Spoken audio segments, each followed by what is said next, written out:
మే 5, 2026 నాడు మరణించిన నలుగురు రైతులు తనుగుల నాగరాజు గారు గంపలపల్లి, తనుగుల అభిరామ్ గారు వారిది కూడా గంపలపల్లి, గుండారపు వెంకటేష్ గారు కొత్తూరు, నెలికి లచ్చన్న గారు ముత్యంపేట. ఈ నలుగురు రైతులు మరి వారందరి ఆత్మ శాంతించాలని చెప్పి మనస్ఫూర్తిగా మరి మనందరి తరపున కూడా ఆ భగవంతుణ్ణి ప్రార్థిస్తూ ఇవాళ మనందరం కూడా ఇక్కడికి ఎందుకు వచ్చినామో మీ అందరికి తెలుసు. కాంగ్రెస్ తెచ్చిన కరువుతో, కాలం తెచ్చిన కరువుతో కాదు, కాంగ్రెస్ బలవంతంగా మన మీద రుద్దుతున్న కరువుతో రైతాంగం అల్లాడుతున్నా, పంటలు పండక, వేసిన విత్తనాలు మొలకెత్తక, పుట్టెడు దుఃఖం వెంటాడుతున్నా అన్ని దిగముంగికొని ఇక్కడికి తరలి వచ్చిన మా రైతన్నలందరికీ శిరస్సు వంచి హృదయపూర్వకంగా నమస్కారం చేస్తా ఉన్నా.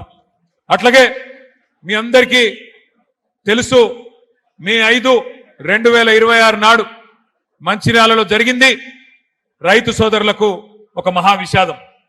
ఒకటే నియోజకవర్గంలో ప్రభుత్వం పంటలు కొనకపోతే కొనుగోలు కేంద్రాలలో కాపు కాసి అక్కడే ఉండి ఎక్కడ మా పంట నష్టమవుతుందో అని చెప్పి భయంతోని కదలకుండా ధాన్యాన్ని కాపాడుకునే ప్రయత్నంలో నలుగురు అన్నదాతలు మృత్యువాత పడ్డారు. ప్రభుత్వ నిర్లక్ష్యం వల్ల తెచ్చిన ధాన్యాన్ని 30 రోజులు 60 రోజులు కొనేటోడు దిక్కులేడు, సంచులిచ్చేటోడు దిక్కులేడు. ఈ దిక్కు దివానం లేని ప్రభుత్వంలో అన్నదాతకు మరి దిక్కులేని పరిస్థితి వస్తే ఆ పంటను కాపాడుకునే ప్రయత్నంలో ఆ కొనుగోలు కేంద్రం దగ్గరే కాపుగా చిన్నప్పుడు గోడ కూలింది. గోడ కూలితే నలుగురు రైతులు చనిపోవడం జరిగింది. నలుగురు రైతులు చనిపోతే ప్రధాన ప్రతిపక్ష నాయకులు, ప్రధాన ప్రతిపక్ష పార్టీకి సంబంధించిన బీఆర్ఎస్ పార్టీకి సంబంధించిన నాయకత్వం, మాజీ ఎమ్మెల్యే మా దివాకర్ రావు గారు, మా జీవన్ రెడ్డి గారు, మాజీ మంత్రి గారు 8 గంటలు ధర్నా చేసినా దున్నపోతు మీద వానబడ్డట్టు ప్రభుత్వం నుంచి స్పందన రాలే. చివరికి ఏదో మొక్కుబడిగా ఒప్పుకున్నారు, చూస్తాం చేస్తాం ఒప్పుకున్నారు. కానీ ఈ రోజు వరకు దాదాపు 2.5 నెలలు గడిచిపోయినా స్పందన లేదు. కనీసం మానవత్వం అనే ఒక ఆలోచన కూడా లేదు. మరి ఈ నలుగురు చనిపోయిన తర్వాత, అర్ధాంతరంగా వారి జీవితాలు ముగిసిపోయిన తర్వాత నాకు దివాకర్ రావు గారు, జీవన్ రెడ్డి గారు కలిసి ఫోన్ చేసినారు. అన్నా మరి పార్టీ తరఫున మనమన్నా ఏమన్నా చెప్పాలే, ఎందుకంటే రైతులు ఈ రకంగా ఇబ్బందులు పడతా ఉన్నారు, వారికి అండగా నిలబడాలన్నారు. ఆ రోజు మేము వరంగల్లో ఉన్నాం, రైతు సదస్సు, అక్కడ రైతు సంగ్రామ సదస్సు నిర్వహిస్తా ఉన్నాం. అదే రోజు ఈ బాధాకరమైన సంఘటన జరిగింది. వెంటనే ప్రకటించినాం, కేసీఆర్ గారిని అడిగితే మంచిర్యాల జిల్లాలో జరిగిన ఈ విషాదానికి పార్టీ తరఫున తప్పకుండా మనం అండగా నిలబడదాం, ఒక్కొక్క రైతుకు 5 లక్షల రూపాయలు వెంటనే ప్రకటించండి అని చెప్పి కేసీఆర్ గారు చెప్పినారు. చెబితే ఇవాళ శోకసంద్రంలో ఉన్న రైతు కుటుంబాలకు నేను అడిగిన, ప్రభుత్వం నుంచి ఏమన్నా వచ్చిందా అమ్మా అని అడిగిన. బాధ ఎక్కడ అనిపిస్తుంది అంటే 2.5 నెలలు అయిపోయింది. మంచిర్యాలలో ఉన్నది కాంగ్రెస్ ఎమ్మెల్యే, జరిగింది రాష్ట్రంలో ఉన్నది కాంగ్రెస్ ప్రభుత్వం, జరిగింది ఒక విషాదం. ఇప్పుడే రాజకీయ పరమైన హడావుడి లేదు, ఆర్భాటం లేదు, ఏ ఎన్నిక లేదు, కానీ ప్రభుత్వం నుంచి స్పందన లేదు. నలుగురితో మాట్లాడుతుంటే ఒక్కొక్కరిది ఒక్కో రకమైన బాధ. వాళ్ళందరూ చెప్పింది ఒకటే మాట. కాకపోతే వాళ్ళ 4 రైతులు చచ్చిపోతే ఒక్క రైతుకు మాత్రమే 5 లక్షలు వచ్చింది ప్రభుత్వం నుంచి. అది కూడా ఎక్కడిది ఆ 5 లక్షలు? కేసీఆర్ గారు పెట్టిన రైతు బీమా నుంచి మాత్రమే 5 లక్షలు ఇచ్చినారు. కానీ మిగతా ముగ్గురికి 5 లక్షలు కాదు కదా, 5,000 కాదు కదా, 5 పైసలు కూడా ప్రభుత్వం నుంచి సహాయం అందలేదు. ఇంత దుర్మార్గమైన, ఇంత కిరాతకమైన ప్రభుత్వం ఇవాళ రాష్ట్రంలో ఉన్నది. ఒకవైపు యూరియా కష్టాలు, మరొక వైపు కరెంటు కష్టాలు, మరొక వైపు సాగునీటి కోసం తన్లాట. ఇన్ని గండాలు దాటి పంట పండిస్తే మరి రేవంత్ రెడ్డి అనే గండాన్ని మాత్రం రైతులు దాటలేకపోయినారు. ఒకటే రోజు పంటలు కొనక అక్కడే కాపలగాసి చివరికి 4 చచ్చిపోయినా రేవంత్ రెడ్డికి చీమ గుట్టినట్టు కూడా లేదు. ఇవాళ కేసీఆర్ గారి నాయకత్వంలో ఆనాడు 9.5 సంవత్సరాల పాటు బ్రహ్మాండంగా మరి రైతులకు కరెంట్ ఇచ్చి 73,000 కోట్ల రూపాయలు రైతు బంధు రూపంలో ఇచ్చి, నీళ్లిచ్చి, చెర్లు బాగా చేసి, రైతు బీమా పెట్టి, పంటలు కొని మరి పూర్తి స్థాయిలో పంజాబ్ని తలదన్నే విధంగా తెలంగాణ రైతన్నను భారతదేశంలో నిలబెడితే కేసీఆర్ గారు ఇవాళ రేవంత్ రెడ్డి రాక్షస పాలనలో అష్ట కష్టాలు పడతా ఉన్నారు. పంటలు కొనరు, యూరియా ఇయ్యరు, సంచులు ఇయ్యరు, సుతిలు ఇయ్యరు, పోని పొరపాటున కొంటే మద్దతు ధర ఇయ్యరు, మరి బోనస్ అన్నారు, బోనస్ ను బోగస్ చేసినారు. అట్లా మాత్రమే కాదు, ఇవాళ ఒక్కసారి మీరు ఆలోచించాలని చెప్పి నేను కోరుతా ఉన్నా. రేవంత్ రెడ్డి ప్రభుత్వం వచ్చి 31 నెలలు దాటి 32వ నెల నడుస్తా ఉన్నది. 4 సార్లు ఈ 32 నెలల్లో 4 సార్లు రైతు బంధు ఎగ్గొట్టిన నయవంచకుడు రేవంత్ రెడ్డి. షాపులో దొరికే యూరియాని కేసీఆర్ ఉన్నప్పుడైతే షాపుకు పోయే అవసరం కూడా లేదు. ఆటో అన్నకో ఆటో తమ్మునికో ఒక ఫోన్ కొడితే పొలం కాడికి వచ్చేది యూరియా. నేను చెప్పేది కరెక్టేనా కాదా? కేసీఆర్ ఉన్నప్పుడు ఒక ఫోన్ కొడితే యూరియా అనేది పొలం కాడికి వస్తుండే. ఇలా షాపులో ఉండే యూరియాని యాప్లో ఇస్తా అని చెప్పి ఒక యాప్ పెట్టిండు రేవంత్ రెడ్డి. అందుకే కేసీఆర్ గారు చెప్పిన ముందే, మోసపోతే గోసపడతాం, ఓటేసేటప్పుడే ఆలోచించుకోవాలని చెప్పాను.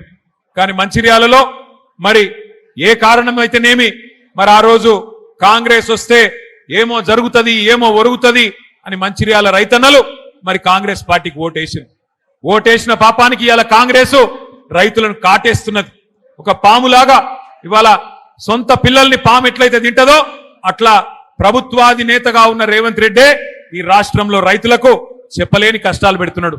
యూరియా, విత్తనాలు, కరెంటు, సాగునీరు, మద్దతు ధర, బోనసు ఇవన్నీ కూడా మరి చుట్టుముట్టినాయి రైతాంగాన్ని. ఇవాళ పరిస్థితి ఎట్లా ఉన్నది అంటే, నీళ్లు ఉండి అంగట్లో అన్ని ఉన్నా అల్లున్నోట్లో శని ఉన్నదట అని ఎవరో వెనకటికి ఎవరో అన్నారు. గట్లున్నది ఇవాళ పరిస్థితి. కండ్ల ముంగట్నే గోదావరి కనబడుతున్నది, కండ్ల ముంగట్నే గోదావరి వారుతున్నది, పైకెళ్లి ప్రాణహిత బ్రహ్మాండంగా పరవలు పెడుతున్నది. అంగట్లో అన్ని ఉన్నా అల్లుడి నోట్లో శని అన్నట్టు పరిపాలించే పాలకుడికి సోయిలేనితనం వల్ల ఇవాళ కాళేశ్వరం అనే ప్రాజెక్టు, కరువుకు పరిష్కారం లాంటి ప్రాజెక్టు కేసీఆర్ గారు కట్టిపోతే దాన్ని ఇవాళ ఇష్టం లేదు కాబట్టి ఎక్కడ కేసీఆర్ గారికి పేరు వస్తుందేమో అన్న భయంతోని కాళేశ్వరం ప్రాజెక్టులో ఒక్క మేడిగడ్డ బ్యారేజ్లో 2 పిల్లర్లు కుంగితే ఇవాళ మొత్తం కాళేశ్వరమే కూలిపోయిందని చిల్లర ప్రచారం చేస్తా ఉన్నాడు రేవంత్ రెడ్డి. కానీ ఎక్కడ తన దొంగతనం బయటపడుతుందో, ఎక్కడ కాళేశ్వరం మంచిగానే ఉన్నది, కన్నెపల్లి కాడ మోటార్లు మంచిగానే ఉన్నాయి, నీళ్లు మంచిగానే పోతున్నాయి, పంపులు చాలు చేస్తే నీళ్లు బ్రహ్మాండంగా పైకి ఎల్లంపల్లి దాకా వస్తాయి. మరి అక్కడ దాకా నీళ్లు వచ్చినాయంటే నిన్నటిదాకా నువ్వు చెప్పిన మాటలు ఫాల్తూ మాటలు అని చెప్పి ప్రజలు అంటారనే భయంతోని పంపులు చాలు చేస్తలేడు రేవంత్ రెడ్డి. నిజానికి కాళేశ్వరం ఒక అద్భుతమైన ప్రాజెక్టు. మీకు ఒక్క నిమిషం ఇక్కడ మధ్యలో నిలబడ్డలు కులవడం రాయా, మీరు ఎందుకు కూర్చోని, ఎందుకయా మీరు అడ్డం అంతా కూర్చొని, తప్పుడే కూర్చోండి. ఆ స్క్రీన్ కట్టం కూడా వరకు కూర్చోండి, నువ్వు కూడా ఇట్లా కూర్చోండి, దయచేసి కూర్చోండి అమ్మా, కూర్చోండి. 3 టీఎంసీల నీటిని నిల్వ చేయొచ్చు. ఇక్కడ నుండి పార్వతీ పంప్ హౌస్ ద్వారా నీళ్లను 14 మోటార్లతో లిఫ్ట్ చేసి 148 మీటర్ల ఎఫ్ఆర్ఎల్ ఉన్న ఎల్లంపల్లి శ్రీపాద సాగర్ కు ఎత్తిపోస్తాయి.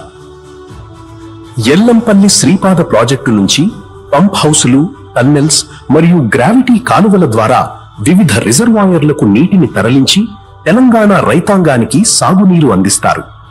కాళేశ్వరం తెలంగాణ ప్రాణేశ్వరం. కాళేశ్వరం అంటే మేడి. వాస్తవం ఏంది అంటే, దయచేసి కూర్చోండి, ఎవరు లేవకండి దయచేసి, ఇంకా వీడియోలు ఉన్నాయి, ఆగండి. వాస్తవం ఏంది అంటే, పైకెళ్ళి నీళ్లు వస్తున్నాయి, కిందికి గోదావరి నుంచి కిందికి నీళ్లు పోతున్నాయి. ఒక్క నిమిషం మీ అందరికి తెలవాలి కాబట్టి చెప్తున్నా. తెలంగాణ భౌగోళికంగా ఎట్లుంటది అంటే, ఇట్లా ఒక గుడిసె తిరుగుంటది తెలంగాణ రాష్ట్రం. ఒక వరుసకెళ్ళి కిందికెళ్ళి 80 మీటర్ల మీదకెళ్ళి గోదావరి పోతుంది, 80, 90, 100 మీటర్ల మీదకెళ్ళి. ఇంకో వరుసకెళ్ళి ఇంకో దిక్కుకెళ్ళి కృష్ణా నది 120, 130 మీటర్ల మీదకెళ్ళి కృష్ణా నది పోతుంది. ఆడికెళ్ళి పైకి నీళ్లు తీసుకుపోవాలి, ఎందుకంటే భూములన్నీ పైనున్నాయి, నదులు కిందున్నాయి. అందుకోసమే కేసీఆర్ గారు కాళేశ్వరం అనే ప్రాజెక్టును డిజైన్ చేసిండు. మరి కాళేశ్వరం అనే ప్రాజెక్టు యొక్క గొప్పతనం ఏంది అంటే, ఇళ్ళకెళ్ళి నీళ్లు 3 రకాలుగా తీసుకోవచ్చు. ఇప్పుడు మీ ఎల్లంపల్లె ఉంది, ఇక్కడ ఎల్లంపల్లి నుంచి నీళ్లు పైకి తీసుకొని పోవాలంటే దీనిలో 3 మార్గాలు ఉన్నాయి. మొత్తం కాళేశ్వరం అంటే ఒక బ్యారేజీ కాదు, ఒక రిజర్వాయర్ కాదు. కాళేశ్వరం అంటే 3 బ్యారేజీలు. మేడిగడ్డ, అన్నారం, సుందిల్లా. కాళేశ్వరం అంటే 15 రిజర్వాయర్లు, 19 పంప్ హౌజులు, 21 సబ్ స్టేషన్లు, 100 కిలోమీటర్ల సొరంగ మార్గాలు, 1000 కిలోమీటర్ల ప్రవాహ కాలువలు. మొత్తం కాళేశ్వరం ప్రాజెక్టులో 100 భాగాలుంటే అందులో 1 భాగం మేడిగడ్డ బ్యారేజ్. ఆ మేడిగడ్డ బ్యారేజ్ లో కూడా 85 పిల్లర్లుంటే 2 పిల్లర్లు కుంగిన మాట వాస్తవం. మరి ఇవాళ ఈ రాష్ట్ర ప్రభుత్వం చేస్తున్న దుర్మార్గమైన విషయం ఏంటి అంటే, మేడిగడ్డ బ్యారేజ్ కు కన్నెపల్లి పంప్ హౌస్ కు 18.5 కిలోమీటర్ల అంతరం ఉన్నది. మేడిగడ్డ మీదికి, అదే గోదావరి నది మీద మేడిగడ్డ మీదికి మరి 18.5 కిలోమీటర్ల మీద కన్నెపల్లి పంప్ హౌస్ ఉన్నది. అక్కడ కన్నెపల్లి పంప్ హౌస్ కాడ మోటార్లు మంచిగానే ఉన్నాయి, 17 మోటార్లు. మరి ఆడికెళ్ళి 3 టీఎంసీల నీళ్లు రోజుకి ఎత్తిపోయొచ్చు. 3 టీఎంసీల నీళ్ళు అంటే మీరు హైదరాబాద్కి వచ్చినప్పుడు ట్యాంక్ బండ్ చూసే ఉంటారు, హుసేన్ సాగర్లో పట్టేది 1 టీఎంసీ. అంటే రోజుకు 3 హుసేన్ సాగర్లలో పట్టేటన్ని నీళ్లు వీడికెళ్ళి గుంజతందుకు మోటార్లు, అద్భుతమైన బాహుబలి మోటార్లు కేసీఆర్ గారు పెట్టించింది. ఇలా నేనో మీరో చెప్తలేం, రిటైర్డ్ ఇంజనీర్లు చెప్తున్నారు, ఇప్పుడు సర్వీస్ లో ఉన్న ఇంజనీర్లు చెప్తున్నారు. ఏమని చెప్తున్నారు? ఇవాళ కన్నెపల్లి కాడ 94.5 మీటర్ల మీదకెళ్ళి నీళ్లు పోతున్నాయి. అక్కడ 93.5 మీటర్ల దానికి నీళ్లు ఉంటే పంపులు చాలు చేయొచ్చు. మేడిగడ్డ బ్యారేజు అట్లాగే దాన్ని ముట్టకుండా, దాన్ని కనీసం ఏమనకుండా, అక్కడికి ఏం డేంజర్ లేకుండా మీరు నీళ్లు ఎత్తిపోయొచ్చు. ఒకటేసారి అన్నారం, సుందిల్లా, మేడిగడ్డ దగ్గర ఉన్న 3 పంప్ హౌజులు ఒకటేసారి సైమల్టేనియస్ గా అంటే సమాంతరంగా సమన్వయంతో నడిపితే బ్రహ్మాండంగా ఎల్లంపల్లికి ఎన్ని నీళ్లు కావాలంటే అన్ని నీళ్లు, రోజుకు 3 టీఎంసీల చొప్పున ఎన్ని నీళ్లు కావాలంటే అన్ని నీళ్లు ఎత్తిపోయవచ్చు అని నేను చెప్తలేను, రిటైర్డ్ ఇంజనీర్ల బృందం, శ్యామ్ ప్రసాద్ రెడ్డి గారి బృందం చెప్తున్నది. ఇవాళ ఎల్లంపల్లిలో 7 టీఎంసీల నీళ్లు మాత్రమే ఉన్నాయి. నిన్న భగవంతుడు కరుణించి వాన పడ్డది, వాన పడాలనే మొక్కుదాం. కానీ కాళేశ్వరం యొక్క గొప్పతనం ఏంది అంటే, బాగా వర్షం పడ్డది అనుకోండి, పైన మహారాష్ట్రలో బాగా వర్షం పడ్డది, ఎక్కువ వర్షం వచ్చింది అనుకో, ఎస్ఆర్ఎస్పి మొత్తం నిండుతుంది, నిండి 2 దిక్కుల పొంగుతుంది. ఇటు కడెం మీదకెళ్ళి ఎల్లంపల్లికి నీళ్ళు వస్తాయి, ఇంకో దిక్కు వరద కాలువ నుంచి బ్రహ్మాండంగా మనకు డైరెక్ట్ గా మిడ్మానేరుకు నీళ్ళు వస్తాయి. బాగా వర్షం పడితే ఒక మోస్తరుగా వర్షం పడ్డది, సాధారణంగా పడ్డది అనుకో, అప్పుడు కూడా మనం ఇక్కడికి ఎల్లంపల్లి నుంచి ఇట్లా పైకి నీళ్లు లిఫ్ట్ చేసుకోవచ్చు. 2వ మార్గం. 3వ మార్గం, ఎక్కువ వర్షం పడితే ఫ్లడ్ ఫ్లో నుంచి మిడ్మానేరుకు నీళ్లు తీసుకుపోవచ్చు. మామూలుగా వర్షం పడితే ఎల్లంపల్లి నుంచి తీసుకోవచ్చు. ఏ వర్షం లేకపోతే, ఇబ్బంది ఉంటే, కరువు ఉంటే, ఇయాల ఉన్న పరిస్థితి ఉంటే దానికి పరిష్కారమే కాళేశ్వరం దగ్గర, కన్నెపల్లి దగ్గర పంపులు చాలు చేసి నీళ్లు తీసుకున్నందుకే కేసీఆర్ గారు పెట్టిన ఈ ప్రాజెక్టు. అంటే ఈ ప్రాజెక్టు యొక్క గొప్పతనం ఏంది అంటే గది. ఏ పరిస్థితుల్లో కూడా తెలంగాణకు కరువు రాకుండా 500 సంవత్సరాల గోదావరి ప్రవాహం మొత్తం స్టడీ చేసి, అధ్యయనం చేసి, ఎక్కడికి వెళ్ళి నీళ్లు పట్టుకోవచ్చని దేవులాడి అక్కడ కేసీఆర్ గారు ప్రాజెక్టు కట్టిండు. ఇవాళ 2 పిల్లర్లు కుంగిపోతే 32 నెలలైంది రేవంత్ రెడ్డి ప్రభుత్వం వచ్చి.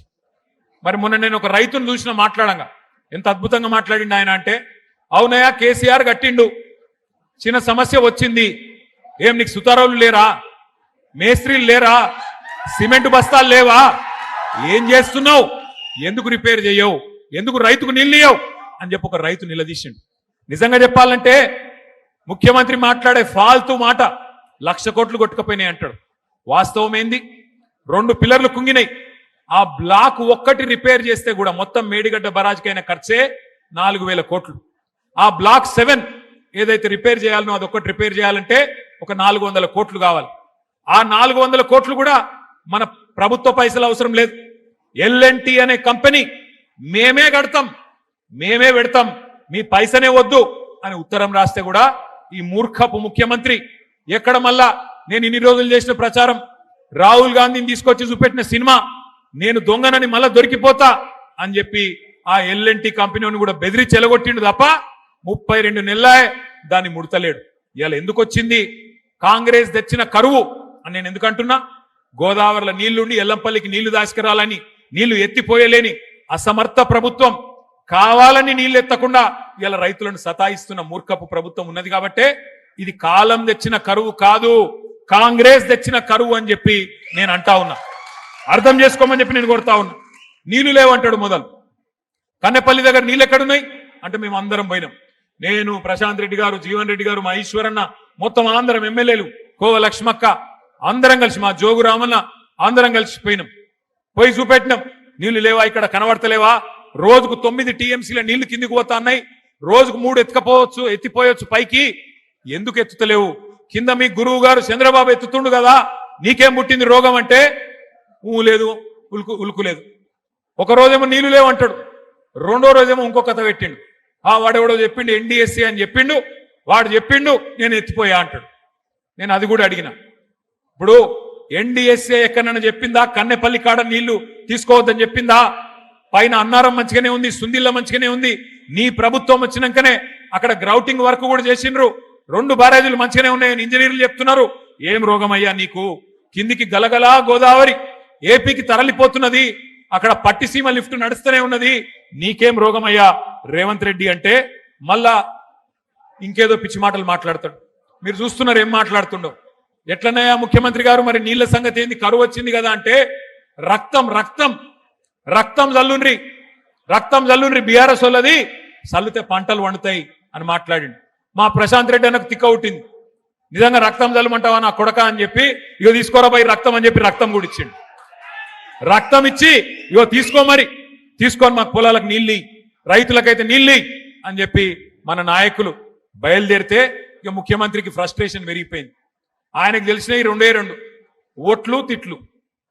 అయితే ఓట్లు పెడతాడు, దొంగ ఓట్లు, లేదంటే తిట్లు తిడతాడు, బూతులు తిడతాడు. 32 నెలల ఏం చేసినామని నేను అడుగుతా ఉన్నా.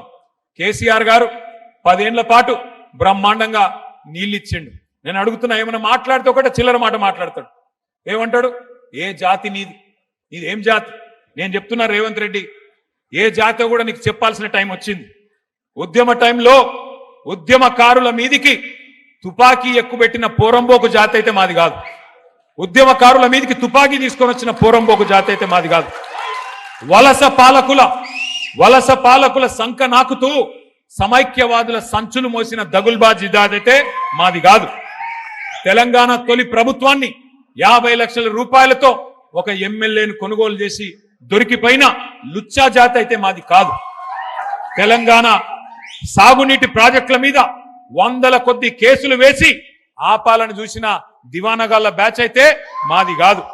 అబద్ధాలు, విద్వేషాలు, బూతులతో ప్రజల్ని రెచ్చగొట్టి బతికిన చిల్లర జాతి మాది కాదు.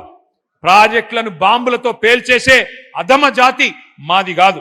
నీళ్లున్నా ఇచ్చే వ్యవస్థ ఉన్నా జనాలకు అందించలేని అసమర్థ జాతి కాదు మాది రేవంత్ రెడ్డి.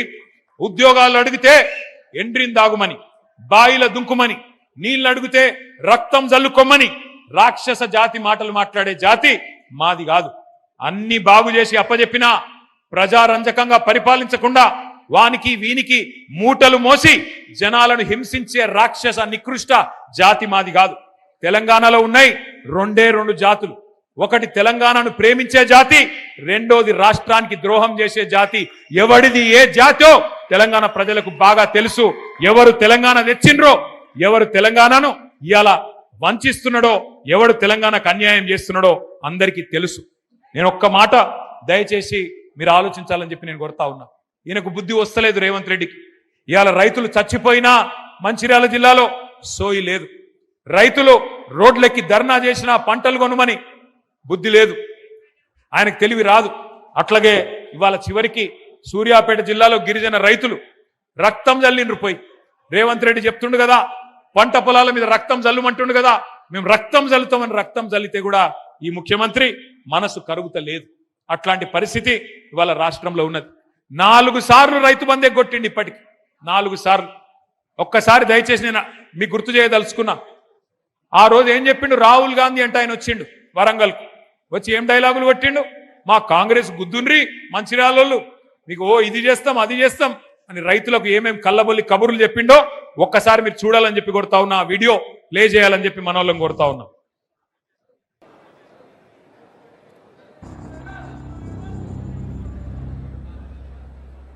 जैसे ही कांग्रेस पार्टी की यहां सरकार बनेगी वैसे 2 लाख रुपए का कर्जा माफ होगा और आपको सही एमएसपी मिलनी शुरू हो जाएगी। 15,000 रुपए प्रति एकड़ डायरेक्ट बेनिफिट हम किसानों को देने जा रहे हैं।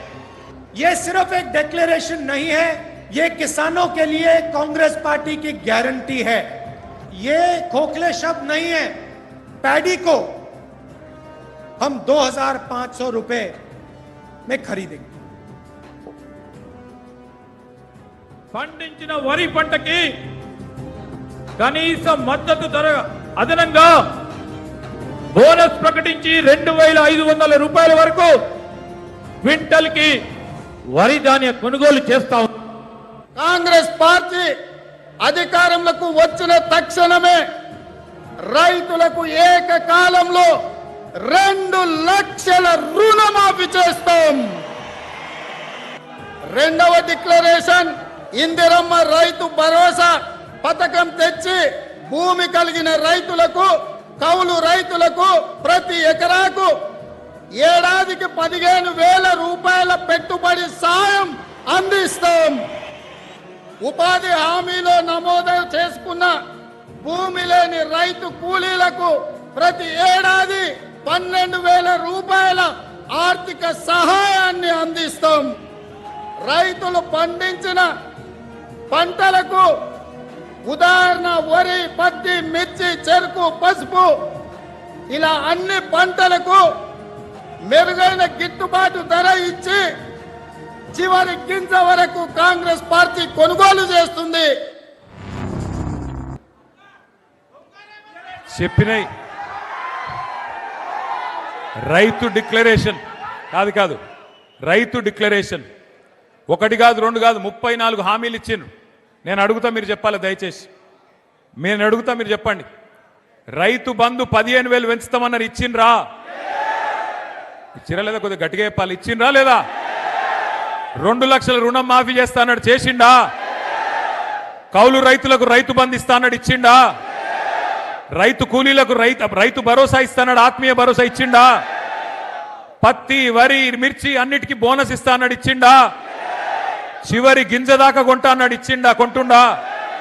24 గంటల కరెంట్ ఇస్తుండా? మరి మంచిర్యాలలో మనకు తెలిసి వచ్చిందా మార్పు అంటే ఎట్లుంటుందో? గిట్లుంటది. మరి ఎట్లుంటది అంటే ఒక్కసారి ఆలోచన చేయండి. ఈ మధ్యలోనే ముఖ్యమంత్రి మన ఒక రైతులకే కాదు అన్ని వర్గాలకు హామీ ఇచ్చిండు. నేను పిల్లలకు 2 లక్షల ఉద్యోగాలు ఇస్తా మొదటి సంవత్సరం అని రాహుల్ గాంధీ డైలాగులు కొడితే, నిన్నగాక మొన్న యువ సంగ్రామ సదస్సు అని హైదరాబాద్లో వాళ్ళు ఎక్కడనైతే మీటింగ్ పెట్టిరో మేము అక్కడనే పెట్టినాం. వరంగల్లో వాళ్ళు ఎక్కడైతే మీటింగ్ పెట్టినరో అక్కడనే పెట్టి రైతులను అడిగినాం. నిన్నగాక మొన్న పిల్లల్ని అడిగినాం 2 లక్షల ఉద్యోగాలు వచ్చినాయని. వాళ్ళైతే ఎట్లా మాట్లాడిరో మొన్న మీరు చూసే ఉంటారు. ఆడపిల్లలు ఎట్లా మాట్లాడిరో కూడా మీరు చూసే ఉంటారు. చూసినరా లేదా? ఎక్కడన్నా రేవంత్ రెడ్డి దొరికితే పొరపాటున పొట్టు కొట్టేటట్టున్నారు. గట్లాంటి పరిస్థితి ఇలా రాష్ట్రంలో. అందుకే నేను అంటా ఉన్నా, 1 కాదు 2 కాదు, రాష్ట్రంలో అందరినీ ముంచిండు, అందరినీ మోసం చేసిండు, ముసలోళ్ళని మోసం చేసిండు. కేసీఆర్ ముసలమ్మకో ముసలయ్యకో 2,000 పెన్షన్ ఇస్తుండు. అక్క నవంబర్లో తీసుకుంటే 2,000, అక్క డిసెంబర్లో అయితే 4,000 అన్నడా లేదా? నవంబర్లో 2,000, డిసెంబర్లో 4,000. ఆ ఇంటికాడ బిచ్చపోళ్ళు అడుక్కుంటారు చూడు, అక్క అమ్మ అని. అట్లా అడుక్కున్నాడు. ఆడుకుంటే నిజమేనేమో అని నమ్మి ఓట్లు వేసింది. 4,000 అన్నాడు. అత్తకు 4,000, కోడలకు 2,500 అన్నాడు, ఇచ్చిండా? ఇప్పుడు అత్తకోడల పంచాయతీలు చాలైనాయి. 4,000, 2,500 గురించి అట్లాంటి పరిస్థితి. ఏదయా మరి నిరుద్యోగ భృతి పిల్లలకు చెప్తే 40 లక్షల మందికి 4,000 ఇస్తా అంటే నెలకు ఏమైనా 4,000 అంటే సడి లేదు, సప్పుడు లేదు. రైతులకు 15,000 ఏమా ఇస్తానో ఏడవైంది అంటే మాట్లాడాడు. కౌలు రైతుల సంగతి ఏందా, బాగా నరికితివి కదా అంటే మాట్లాడాడు. రైతు కూలీలు, పొలం లేనోళ్ళు వాళ్ళ సంగతి ఏంది, వాళ్ళకు కూడా చెప్తివి కదా నెలకు 1,000 రూపాయలని, వాళ్ళ సంగతి ఏంటంటే కుయ్యి లేదు, కయ్యి లేదు. ఈ మధ్యన కొత్త రాగం నేర్చుకున్నాడు ఒకటి రేవంత్ రెడ్డి. ఏమంటుండే ఎరికేనా? ఎంత కండలు తిరిగిన పైల్వానైనా 3 నెలలనే పిల్లలు పుట్టిస్తాడే. 3 నెలల పిల్లలు పుట్టరు అనేది మనకు ముఖ్యమంత్రి గారు చెప్పారన్నట. సరే మాకు తెలియకపోయే, మాకు పెళ్ళిళ్ళు కాలేదు, మాకు పిల్లలు లేరు, మాకు తెలియదా? సరే రేవంత్ రెడ్డి నువ్వు చెప్పింది కరెక్టే అనుకుందాం. 3 నెలల పిల్లలు పుట్టరు కరెక్టే. మరి 32 నెలల పిల్లలు పుట్టకపోతే నిన్నేమని పిలవాలే? ఏమనాలి? నిన్ను శాతగానుడు అనాలనా? ఏమనాలి? నేనేమనలేదురా భయ్, మీరే అంటారు. నేను ఒక్కటే అంటున్నా, ఈ బట్టెవాజ్ ముఖ్యమంత్రి, ఈ దగాకోర్ కాంగ్రెస్ వీళ్ళను ఉరికిచ్చి కొడితే తప్ప మంచిర్యాలలో రేపు మనకు మళ్ళీ రైతు ప్రభుత్వం రాదు. గుర్తుపెట్టుకోండి, తెలంగాణలో మళ్ళీ రైతు ముఖంలో చిరునవ్వు చూడాలి అంటే, తెలంగాణలో మళ్ళీ రైతన్న కళ్ళల్లో ఆనందం చూడాలి అంటే, తెలంగాణలో ఏ రైతు చనిపోయినా, ఏ రైతు మరి కుటుంబానికి ఏమైనా ఒక పెద్దన్నలాగా కేసీఆర్ గారు మళ్ళీ తిరిగి వస్తే తప్ప ఈ రాష్ట్రంలో మళ్ళీ మంచి రోజులు రావు. అందుకే దయచేసి నేను చెప్పేది మీ అందరితో ఒకటే, 30 నెలలు గోసబడ్డాం, 31 నెలలు గోసబడ్డాం, ఇంకా మిగిలింది 29 నెలలు మాత్రమే. 29 నెలలు మాత్రమే. ఈ సినిమా అయిపోయింది, ఇంటర్వెల్ దాకా చూసేసినాం, ఇంటర్వెల్ వరకు తెలిసిపోయింది సినిమాలో ఏమీ లేదు, తిట్లు తప్ప బూతులు తప్ప ఏమీ లేదు, వీళ్ళతో అయ్యేదేం లేదు. సెకండ్ హాఫ్లో కూడా ఇంటర్వెల్ అయిపోయినాక సెకండ్ హాఫ్ ఉంటుంది కదా, అందులో కూడా వీళ్ళతో ఏమి కాదు, ఊదు గాలది పీరి లేవది. ఎందుకంటే వీళ్ళతో ఏమి కాదు, వీళ్ళకి చేత కాదు, గివే తిట్లు, లేదంటే ఒక 4 కేసులు పెడతారు. మీ ఎమ్మెల్యే కేసులు పెట్టుడు తెలుసు, రేవంత్ రెడ్డి కూడా గదే తెలుసు. కేసులు పెట్టాలి, పోలీసులను అడ్డం పెట్టుకోవాలి, ఎన్ని రోజులు బతుకుతావు అట్లా? అందుకే నేను అంటున్నా, ఇన్ని రోజులు కష్టపడ్డా మా తమ్ముళ్లకు చెల్లెళ్లకు నేను ఒక్కటే మాటిస్తున్నా, మంచిర్యాలలో మిమ్మల్ని ఎవడెవడైతే సతాయిస్తుండో పేర్లు రాసి పెట్టుకోండి, పేర్లు రాసి పెట్టుకోండి. ఎవరిని వదిలిపెట్టే సమస్యనే లేదు, ఏ ఒక్కరిని కూడా వదిలిపెట్టే సమస్య లేదు. నేను కేసీఆర్ గారి లాగా మంచోని కాదు, నేను అంత మంచోని అయితే కాదు. రేపు గ్యారంటీ నేను చెప్తున్నా, మీకు గ్యారంటీ నేను చెప్తున్నా, ఇంకొక 28 నెలల తర్వాత తిరిగి కేసీఆర్ గారు ఈ రాష్ట్రానికి ముఖ్యమంత్రి అయి తీరుతారు. 600 తెలంగాణ ప్రజల ఆశీర్వాదంతో మళ్ళీ తెలంగాణ తెచ్చిన నాయకుడే ఈ రాష్ట్రానికి నాయకత్వం వహిస్తాడు. ఆ రోజు ఈ రోజు ఎవరైతే తోకలూపుతున్నారో అధికారులు వాళ్ళకి నేను చెప్తున్నా, ముఖ్యంగా పోలీసు వాళ్ళు, డ్యూటీ చేయండి కానీ అతి చేయకండి.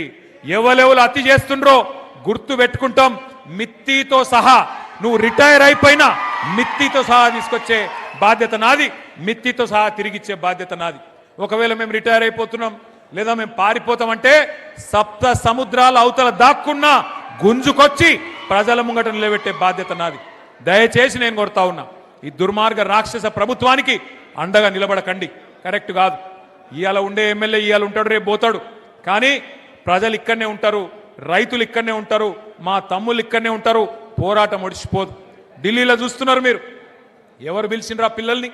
ఢిల్లీలో వేల మంది పిల్లలు నిన్న పార్లమెంటు ముందు ఏ రకంగా ప్రభుత్వాన్ని గడగడ వణికించిండ్రో మీరే చూస్తా ఉన్నారు. తెలంగాణను తిరిగి రెచ్చగొడితే ఉద్యమ సమయంలో ఎట్లయితే ఉడికిపోయిందో ఈ కాంగ్రెస్ ను బీజేపీని తరిమి కొట్టేదాకా మళ్ళీ కేసీఆర్ గారి నాయకత్వంలో ఉడుకు నెత్తురుతో ఉన్న మా తమ్ముళ్ళు, రక్తం సలసల మరుగుతున్న మా రైతులు తిరగబడితే ఒక్క నాయకుడు, ఒక్క ఎమ్మెల్యే, ఒక్క ఎమ్మెల్సీ కూడా మీరు ఊళ్ళల్లో తిరగలేరనే మాట కూడా నేను హెచ్చరిస్తూ, ఇకనైనా మంచిర్యాల ఎమ్మెల్యే గారు కూడా తన వరుస మార్చుకోవాలి, పద్ధతి మార్చుకోవాలి. ప్రజలకిచ్చిన హామీలు నిలబెట్టు, 6 గ్యారెంటీల గురించి మాట్లాడు, 420 హామీల గురించి చెప్పు. ఎస్సీలు, ఎస్టీలు, బీసీలు అడుగుతున్నారు నిన్ను, ఏమాయ మీరు ఇచ్చిన హామీలు, ఏమాయ నువ్వు చెప్పిన 420 హామీలు? పోయి మీ ముఖ్యమంత్రిని పట్టుకో, ఈ పని చేయి అని ప్రజల కోసం మంచి చేయించే ప్రయత్నం చేయించు. అంతేగాని బీఆర్ఎస్ నాయకులను శోభబెట్టే ప్రయత్నం చేస్తే వదిలిపెట్టమని చెప్పి మళ్ళొక్కసారి విజ్ఞప్తి చేస్తూ, ఈరోజు మరణించిన తనుగుల నాగరాజు గారు, తనుగుల అభిరామ్, గుండారపు వెంకటేష్, నెల్లికి లచ్చన్న వారి కుటుంబాలకు ఇవాళ కేసీఆర్ గారు అండగా ఉన్నందుకు ఒకసారి గట్టిగా కేసీఆర్ గారికి చప్పట్లతో మనందరం అభినందనలు చెప్తాం. తప్పకుండా భవిష్యత్తులో ఏ కార్యకర్త కష్టం వచ్చినా అండగా ఉంటామని మళ్ళొక్కసారి తెలియజేస్తూ, జై తెలంగాణ, కేసీఆర్ గారి నాయకత్వం, కేసీఆర్ గారి నాయకత్వం.